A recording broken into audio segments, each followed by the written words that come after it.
how to find properties online. So let's say that you put in the address of one of my current listings, 3716 Bosworth.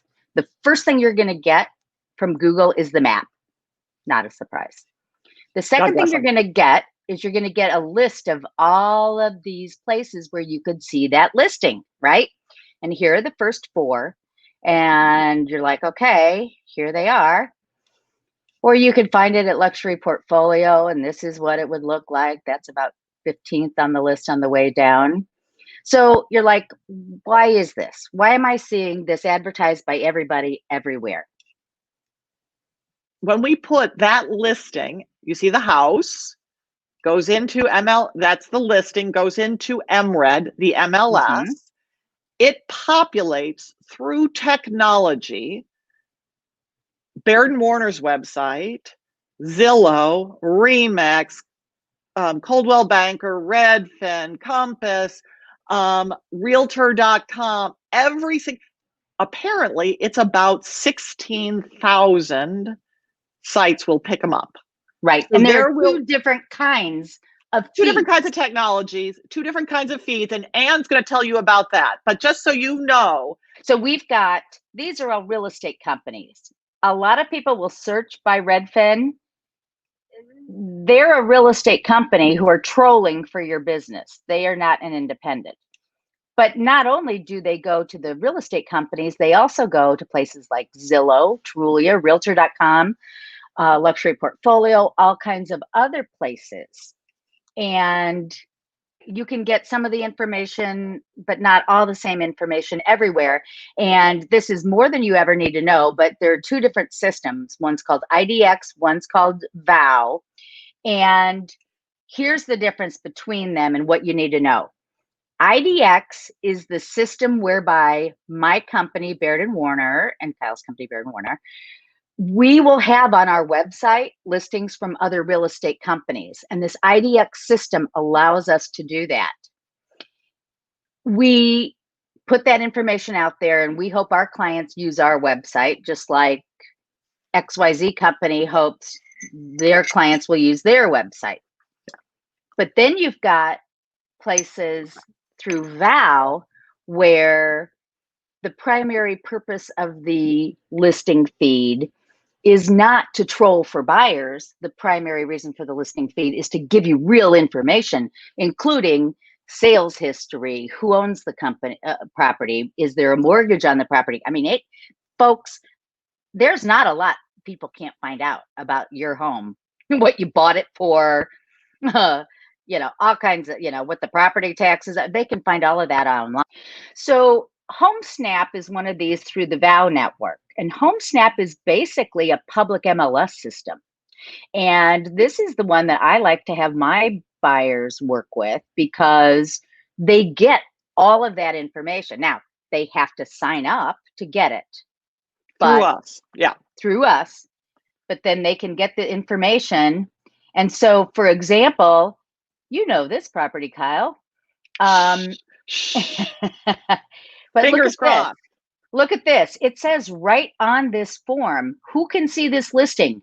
Agents, clients, not consumers. So you have to sign up with your name and your email in order to get this.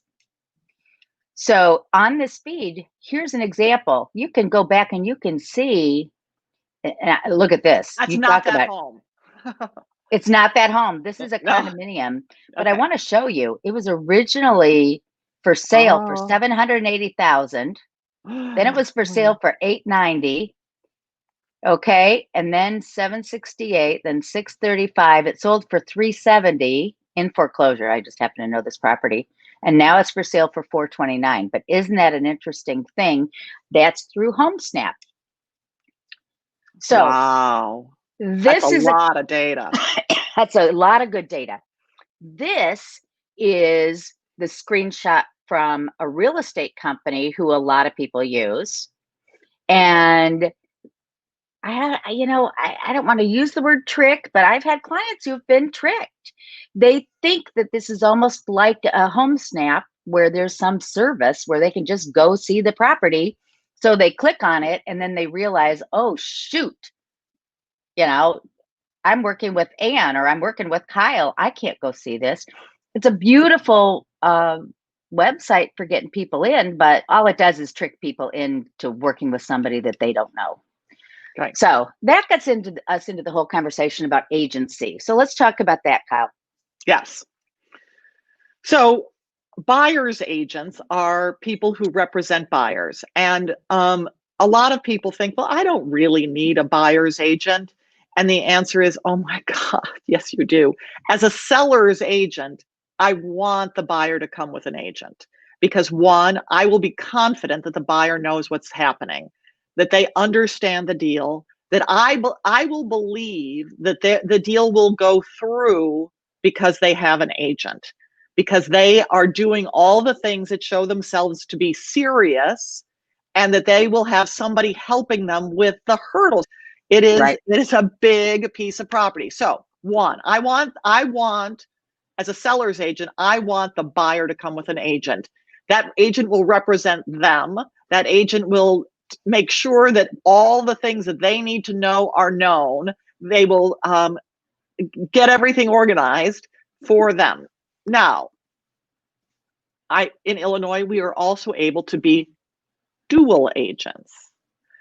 And I have chosen never to be a dual agent because I'm a lawyer still, but I'm just You're not former, you're current. I'm still current, but I'm just not comfortable representing two people whose interests are not completely aligned.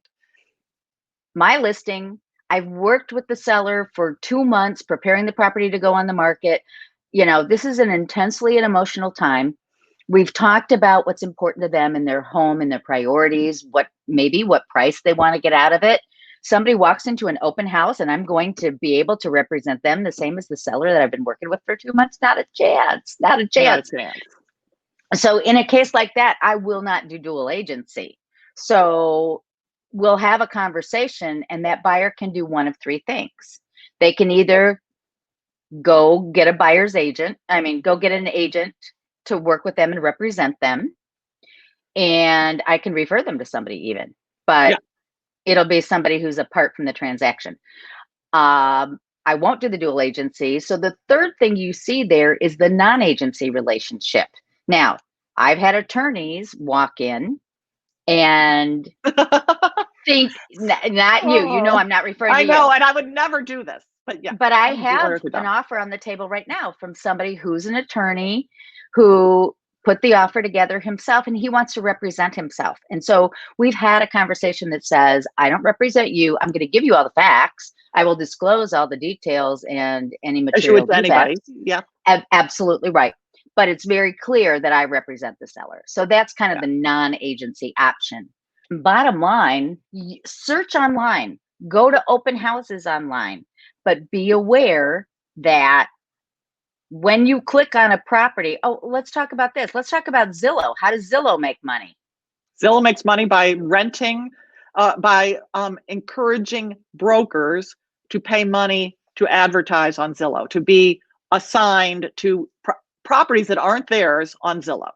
Exactly right. Listings. Yeah. Right. So they will sell a zip code to XYZ agent. Well, they normally sell to 3 to 5 agents per zip code. Yeah. And so when you go on Zillow and you see a listing, you're going to see somebody's picture up there. That's not necessarily the listing agent. That could be the guy that's paying the money so that you'll call him. He may know, he probably knows nothing about the listing you're calling about. He's just doing it to try to get you to be his buyer.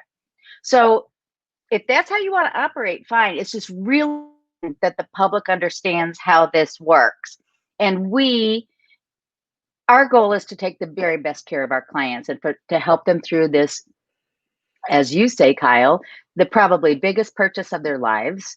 And to do that, absolutely search online. Just beware, right? Yes, yes. And next week, we're going to talk about how we can help you supplement your online search with really targeted searches that are.